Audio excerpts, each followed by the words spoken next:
Okay, Assalamualaikum warahmatullahi wabarakatuh. Bismillah, let us start our class with Al Fatiha.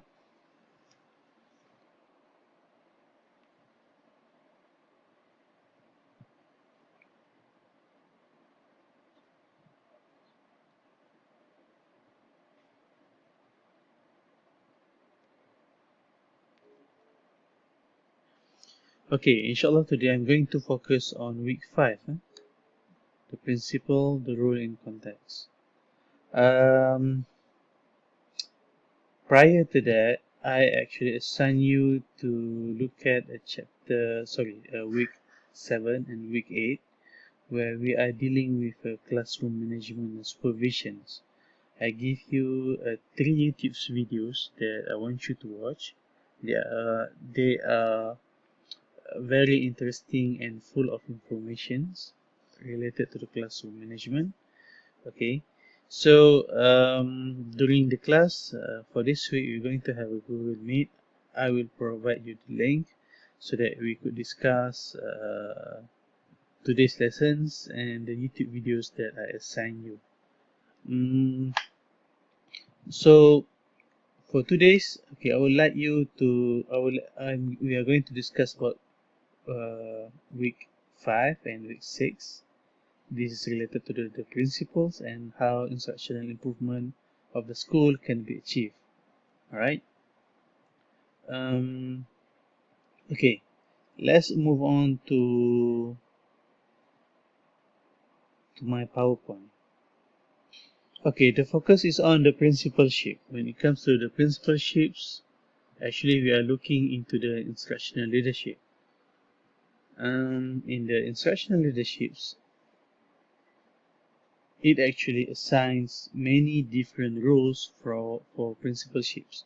But I would like to focus on roles that is related to teaching and learning, teaching for the teachers, learning for the students. Alright, these are the roles that usually assigns to the principal, providing more funding to schools to support them improving students' academic outcomes as well as promoting social justice. Focus on instructional leaders, including core learning priorities, providing or having a quality curriculum,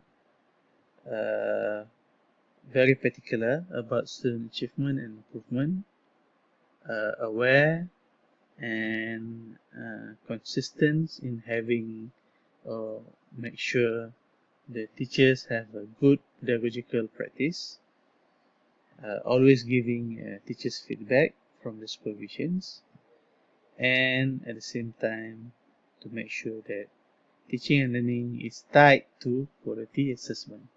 Okay, these are some aspects of the roles for principals that are related to teaching and learning. Okay, let's go one by one for these aspects that I already listed in this PowerPoint. Okay, the first one, providing more funding to schools to support them, the students, to support the principals improving student academic outcomes as well as promoting social justice. Okay, what does it mean by this? Okay, since schools nowadays consisting of many kind of students coming from different backgrounds, poor and rich, different ethnics and nationalities, and some of them might have a problem in terms of for those who are coming from poverty or low SES socio-economic status. Okay, these are the things that we need to focus. All right. So by having more money to schools, okay, schools actually can develop the programs to support teaching and learning. For example, for those classes that are gonna sit for the exams, national exam, perhaps principals can utilize the funding to pay teachers, okay, so that teachers can have tuition classes for these poor students who are in poverty, and the classes do not incur any charges, any extra charges. All right, this is one of the examples. Other dimensions that is related to social justice, where school actually could distribute resources, okay, fairly, not just focus on rich students, okay, but to all, and treating all of the students equally, so that they feel school is a safe place and secure place that they can dream to to to be successful in the future, for their future. So it means that schools that are in the remote area, for example, government have to make sure that, or principal have to push the local education district to provide or to equip the schools with technologies, with new books, or programs that can push students to be more successful for the future. The other examples that I could give in order to promote social justice, for example, principals are very particular about the services that are provided at schools.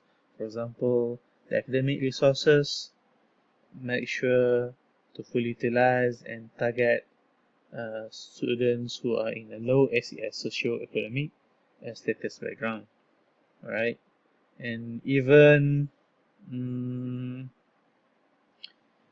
achieve that, okay, perhaps principals can appoint responsible teachers to actually look into this social justice carefully and very well.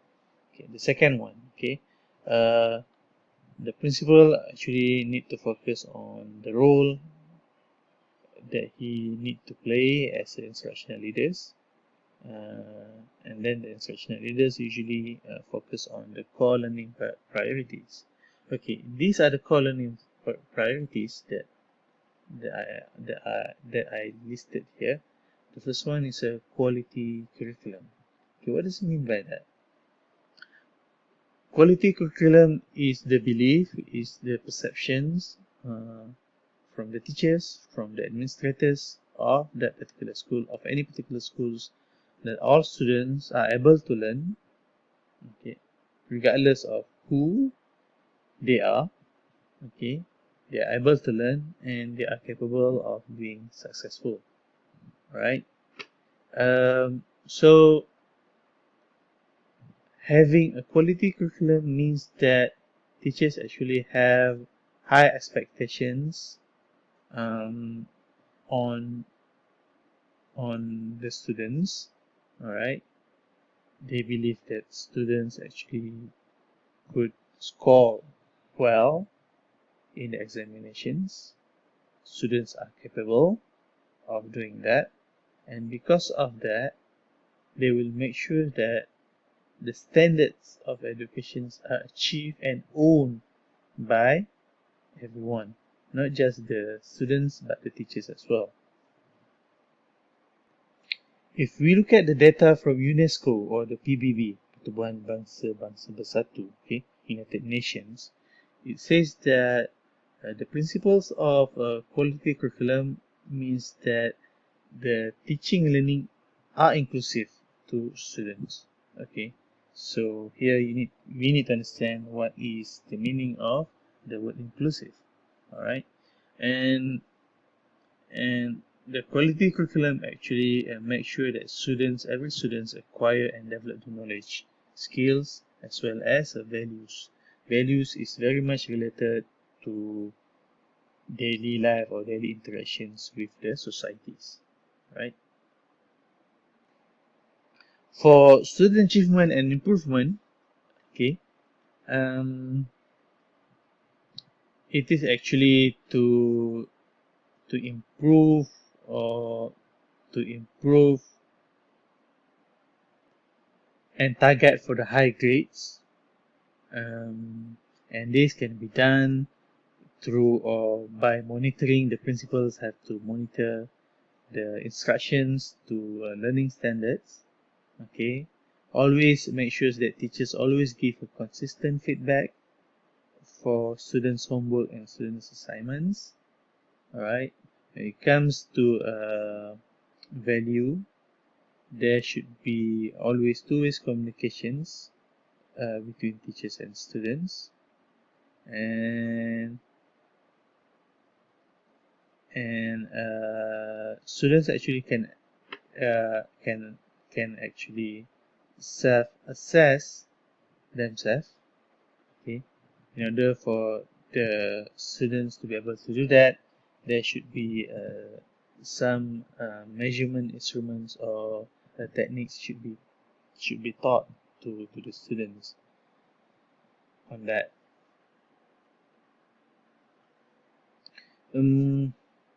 There are some of the things that the principals could do in order to make sure that student achievement and improvement are continuous. For example, um, uh, I believe, for example, to give students suitable reward so that they have motivations to keep pushing for the best. There should be as well close cooperations with parents by updating parents with school programs or school activities that to trigger or to initiate more conversations with the parents to help the students.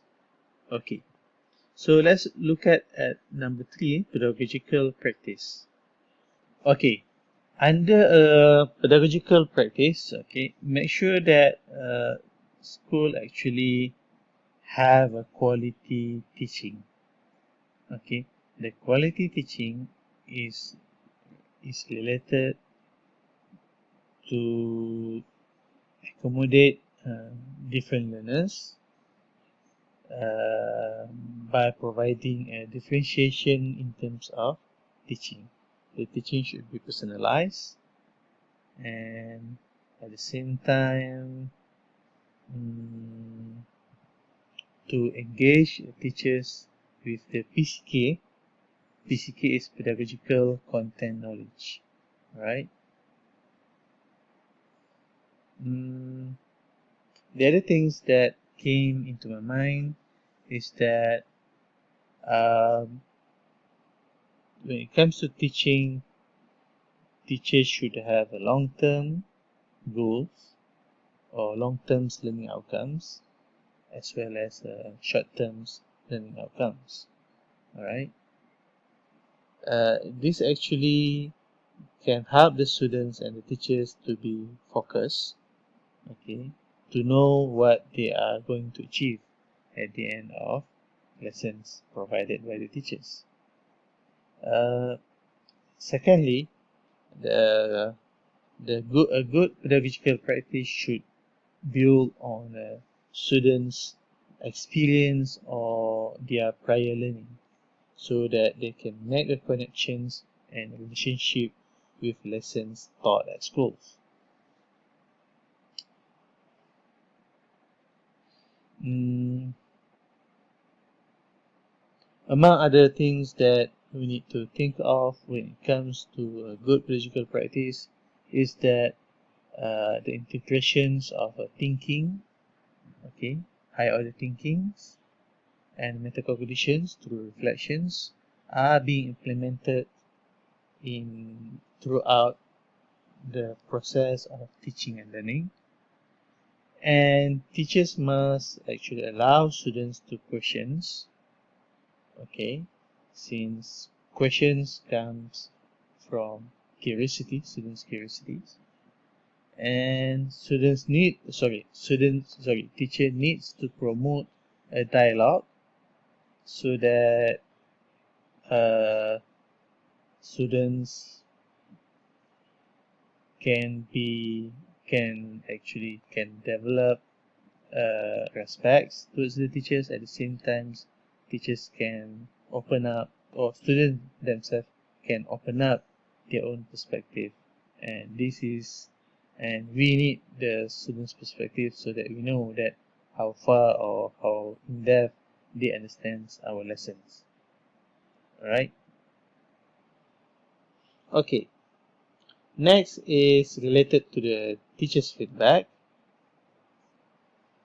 Teacher feedback is tied to the pedagogical practice, where the teachers actually give information to the learner about their performance related to the learning goals or outcomes.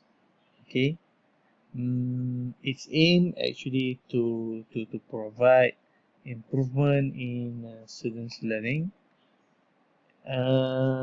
But from the perspective of the principal, teachers' feedback can be two. Teacher feedback based on his own assessments and of his or her own teachings, or my own or principals as a supervisors on teachers' teaching. Okay, so it can be two. Okay, and lastly, we focus on the quality assessment. Quality assessment should follow standards of course outline or standards of teaching, and the assessment's data must be valid and reliable so that students could use the assessment data to make choice of their area of improvement that they need to focus, and they need to concentrate and focus. And at the same time, we have to make sure that our instructional teaching or our instructional resources are actually can help the students to improve their assessments. So in order to achieve that, make sure the materials are up to date, the materials are easily grabbed by the students. Okay, not for example like when they go into the library, they couldn't find the books that they need, or the books that they need actually are outdated. Okay.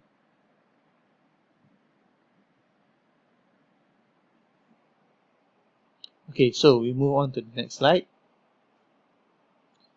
So for the principalship, emphasis was placed on aspects such as teacher performance based on the supervisions by the principals. Okay, that's why it says through the performance reviews.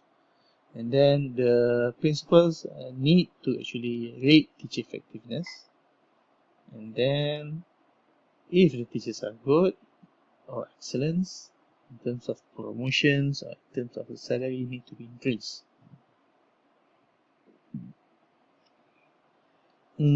Okay, I have a questions that for you to discuss. How successful instructional leaders create the conditions in the school which promote student learning? Okay, maybe I shouldn't ask this kind of questions. Okay, so I have a task for you. Okay, I would like you to go into this website. I would like you to read this article, Instructional Leadership Capacity of Elementary School Administrator. Okay. It is written by Runato A. Basanes, Dr. Runato A. Basanes from Philippines. Okay, so in this paper actually he actually addressed many things related to the roles of the principals and how principals can actually improve. Okay, I would like you to read this again and again. Okay, and then we're gonna discuss for our next class. Okay. Alright, I guess that's all for today. I would like to say thank you for listening, and we finish our class with Class Vicky Farah and Surah Al-Asr.